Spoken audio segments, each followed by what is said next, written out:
नमस्कार दोस्तों, मेरा नाम है श्याम कुमार और इस गूगल शीट सेशन में आपका स्वागत है। जहां पे हम बात कर रहे हैं गूगल शीट्स कैसे यूज़ करते हैं, गूगल शीट को कैसे आप अपने डेली लाइफ में यूज़ कर सकते हैं और अपने प्रोडक्टिविटी को बढ़ा सकते हैं। तो इस सेशन में हम समझेंगे कि किस तरीके से आप फिल्टर कर सकते हैं अपने डेटा को गूगल शीट के अंदर और फिल्टर व्यू भी बना सकते हैं अलग अलग टाइप के, जो आप बाद में आसानी से देख सकते हैं। तो इसके लिए हमें क्या करना है, सबसे पहले लेते हैं अपने डेटा को। ठीक है, तो यहाँ पे मेरे पास एक ऑर्डर डेटा है। ठीक है, जो सैंपल डेटा मैंने रखा है यहाँ पे ए से लेकर एज तक की कॉलम पे। अब इसमें फिल्टर की जरूरत क्या है, हो सकता है कि अलग अलग सेल्स पर्सन को आपने साइन कर रखा हो जो अपने अपने डेटा को फिल करे। जैसे कि यहाँ पे आप देखेंगे कि रीजन है, ठीक है, सेल्स पर्सन है, आइटम है, यूनिट कॉस्ट है, टोटल है और उसका एक यूआईडी है। अब इस डेटा सेट के अंदर मैं चाहता हूँ कि मैं एक फिल्टर बनाऊं। मैंने कहा कि सेल्स पर्सन को या किसी एक पर्सन को डेटा एंट्री के लिए दिया, लेकिन वो फिल्टर करके अपने डेटा को यूज करे, ना कि किसी और के डेटा को यूज करे। ठीक है, अब होता क्या है, नॉर्मल अगर आप फिल्टर यूज करेंगे, जैसे कि मैं फिल्टर में जाता हूँ क्रिएट फिल्टर,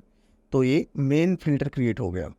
अब इसके जो इम्पैक्ट है, अगर मैंने कोई आइटम एक सेलेक्ट करा डिस्क, ठीक है, अब इस आइटम के जो फिल्टर है ये सभी को इफेक्ट करेगा। जितने भी कोलैबोरेटर्स होंगे इस पर्टिकुलर शीट के अंदर, अगर मैंने 10 लोगों को शेयर कर रखा है इस फाइल को, तो 10 लोग भी सेम फिल्टर देख पाएंगे, क्योंकि ये मेन फिल्टर है और सभी को इफेक्ट करेगा ये। लेकिन अगर मैं कहूँ हर कोई अपना अपना फिल्टर यूज कर सकता है और आसानी से यूज कर सकता है बिना किसी को इफेक्ट करे, तो उसे हम कहते हैं फिल्टर व्यू। कैसे यूज करते हैं उसको, मेन फिल्टर समझ आ गया। एक फिल्टर जो सभी डेटा में इफेक्ट करे उसे हम कहते हैं मेन फिल्टर। लेकिन अगर आप फिल्टर व्यू यूज करेंगे तो उससे कोई भी किसी को इफेक्ट नहीं होगा। जैसे कि मैंने यहाँ पे रखा है रीजन, अगर मैं रीजन को सेलेक्ट करता हूँ, सबसे पहले हम चलते हैं यहाँ पे, इसके बगल में एक और है फिल्टर व्यू। फिल्टर आपने देख लिया, इस आइकन को फिल्टर कहते हैं। इसके बगल में एक और है फिल्टर व्यूज, इसको क्लिक करने पे ये पूछेगा क्रिएट न्यू फिल्टर व्यू।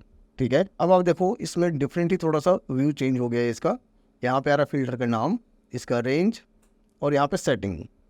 ठीक है, जिसमें rename, update, range, duplicate, delete, ये सारे ऑप्शन आ रहे हैं और उसके बाद में क्रॉस का है। ठीक है, लेकिन ऐसा कुछ नहीं आ रहा था इससे पहले वाले पे जो मेन फिल्टर था। ठीक है, तो इसका क्या फ़ायदा है, अगर मैं यहाँ पे एक नाम दे देता हूँ यहाँ पे, जैसे कि रमेश के लिए है। ठीक है, रमेश फिल्टर करना चाहता है, यहाँ पे सेल्स पर्सन नाम इसको लिखते हैं रमेश और सिलेक्ट कर लेते हैं हम इसको।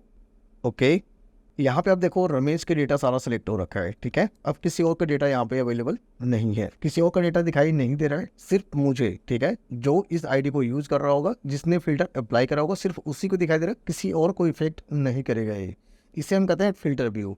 अब इसका फायदा क्या है, जो मैंने रमेश यहाँ पे लिखा है ये सेव हो गया, मैं इसको क्रॉस करता हूँ। अब जब भी रमेश वापस आएगा, कहेगा कि मुझे फिल्टर यूज करना है, अपनी डेटा देखना है, तो क्या करेगा, इसके बगल में फिल्टर व्यू है उसमें जाएगा और यहाँ पे रमेश को सिलेक्ट कर लेगा, फिल्टर ऑटोमेटिक क्रिएट हो गया इसका।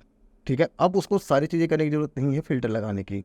तो इस तरीके से आप फिल्टर और फिल्टर व्यू को यूज़ कर सकते हैं बिना किसी को इफेक्ट करे, अगर आप यूज़ करते हैं फिल्टर व्यू। तो उम्मीद करता हूँ ये वाली सेशन आपको यूज़फुल लगी होगी। ठीक है, तो फिलहाल इस सेशन में इतना ही, मैं आपसे मिलता हूँ नेक्स्ट सेशन में, तब तक के लिए बाय बाय।